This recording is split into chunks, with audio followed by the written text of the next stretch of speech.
Hi, welcome to video 9.8a, Introduction to Power Series as opposed to polynomials.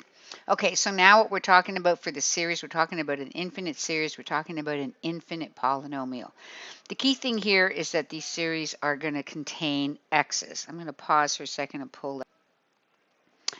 Okay, so what I want to do right now is I want to look at the textbook so that you can notice in each case that there is an x for the first time ever in our series. Okay, there's the normal n goes from either 0 or 1 to infinity. You'll notice a lot of times it's 0. That's to take care of the 0th term, um, the 0th derivative at 0 times x to the 0 over 0 factorial, that first term.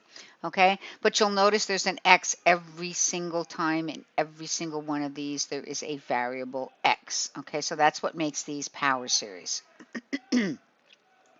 Series containing x's. Now, when you see x minus 1, that means it's a Taylor series centered at 1. If you see just an x, it's a Maclaurin series, which means it's centered at 0, which means it's a Taylor series centered at 0. So that's the first thing they're going to ask you in numbers 1 to 4 is to state where the power series is centered. So as you can see in number 2, because it's just x, it's centered at 0.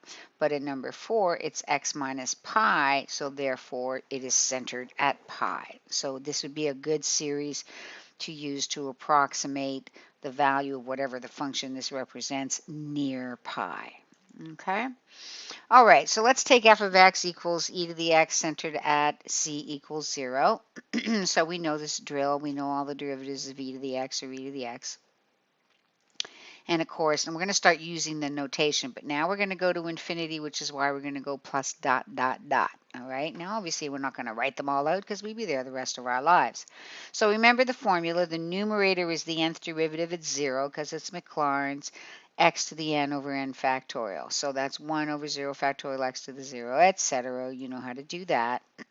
And that will give that. Now, the thing is, you can look at this and actually see the pattern. It's x to the 2 over 2 factorial, x to the 3 over 3 factorial. The next one would be x to the 4th over 4 factorial. So the pattern is x to the n over n factorial. So what we now say, and eventually you will actually memorize this, that if you have e to the x near 0, then the power series that you would use to approximate it, which it's equal to, I'm sorry, this is actually equal to because we're going to infinity, is summation n goes from 0, not 1, but 0 to infinity of x to the n over n factorial.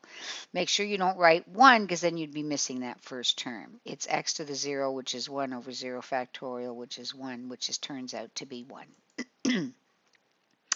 Okay, so a power series is a polynomial with an infinite number of terms. A Taylor power series centered at a, therefore, is going to be summation n goes from 0 to infinity, nth derivative at a times x minus a to the n over n factorial. And of course, a Maclaurin's power series centered at 0 is the same thing as the Taylor, only it's at 0. So it's summation n goes from 0 to infinity. Instead of nth derivative at a, it's nth derivative at 0. The denominator is still n factorial. Instead of x minus a to the n, it's x minus 0 to the n, or just x to the n. Now, and this is going to be an important series for us, okay, the geometric power series. And we'll eventually get to the exponential. But right now, we've already done the exponential. It's the natural exponential function e to the x. So we've already seen that one. But geometric power series. If you look at the series 1 plus x squared plus x cubed, you can tell I'm multiplying in each case by x. So it is a geometric series. The radius is r equals x. And you can see that it's obviously x to the 0 plus x to the 1 plus x to the 2. So I can rewrite it as this power series centered at 0. But here's what you know. You know if you have a geometric series, you know that if the absolute value of the common ratio is less than 1, which means if you know that in this case, the absolute value of x is less than 1, which means if x is between -1 and 1, then you know it converges to the first term over 1 minus the common ratio, Well, my first term is 1, my common ratio is x, and it turns out that this power series is equal to 1 over 1 minus x. And that's another one you're just going to want to know. Now, it's a very simple power series. It's just x to the n. And it's equal to 1 over 1 minus x. So, for example, if you wanted to approximate f of 0.2, which is close to 0, then, in other words, what is 1 over 1 minus 0.2? You could use this power series, 1 plus 0.2 plus 0.2 squared, etc. Okay? The exponential power series, of course, we've already done. It is this series right here. Okay, so the exponential power series is x to the n over n factorial. And of course, that's near 0. So once again, if I wanted to figure out what's e to the 0.2, I could use this and replace all the x's by 0.2. Now we're going to talk about something called a radius of convergence and an interval of convergence. Okay.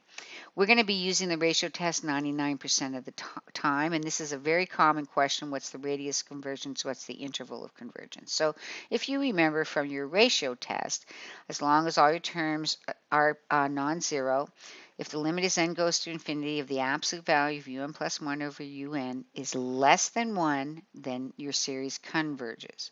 If it's greater than 1, it diverges. If it equals 1, there's no conclusion. But here's the key thing. We'll know it's convergent if this limit is less than 1. So here's what's going to happen. Let's take an example like number 8 in the textbook. So number 8 says find the radius of convergence of the power series. Okay? All right. So first of all, this is what makes it a power series because it's got an x in it. Also, it's not x minus a number, so it's centered at 0, so it's a Maclaurin's. All the UNs, which is the parts, well, actually the whole thing, none of them are 0. Now, the absolute value is going to make the negative 1 to the power disappear.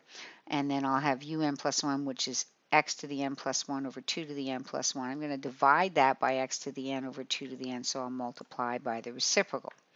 So what happens is I have x to the n plus 1 divided by x to the n, which is just x. I have 2 to the n over 2 to the n plus 1, which is over 2. Now, this is the limit as n goes to infinity. X is not affected by the limit as n goes to infinity. So I'm going to pull out the absolute value of x. Crucial that it's in absolute values.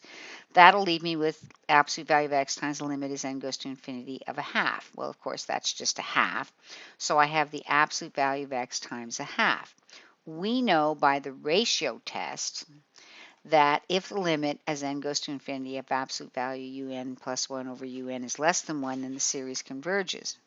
So what happens is if I replace this limit by what I found, which is 1/2 absolute value of x is less than 1, I know the series will converge.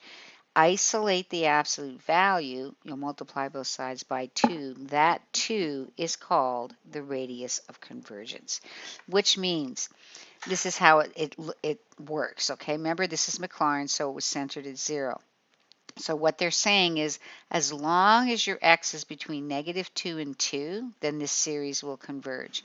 Kind of look at it as a circle, and you can kind of see where they got the word radius, okay? Now, the interval of convergence means you're going to solve that absolute value inequality and actually figure that out. Now, interval of convergence, which we'll do later, you know it's going to be -2 to 2. The question is, are they both square brackets? Only one on the left, only one on the right, or neither one? That's going to require you to actually replace x by 2 and replace x by -2. When checking the endpoints, you will replace x by a number, and you will then need to establish whether the series of constant terms is convergent or divergent using all the tests we learned before.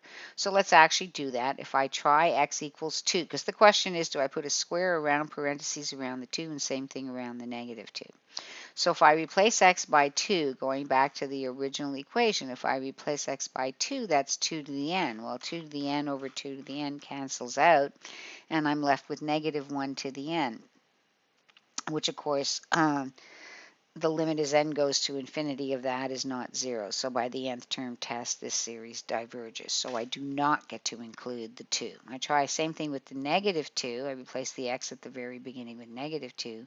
That'll be -1 to the n times 2 to the n. The 2 to the n's are gone, but now I have negative 1 to the n plus n, which is 2n, which is always even. And this will also diverge by the nth term test. So it turns out I can't put a square bracket around neither one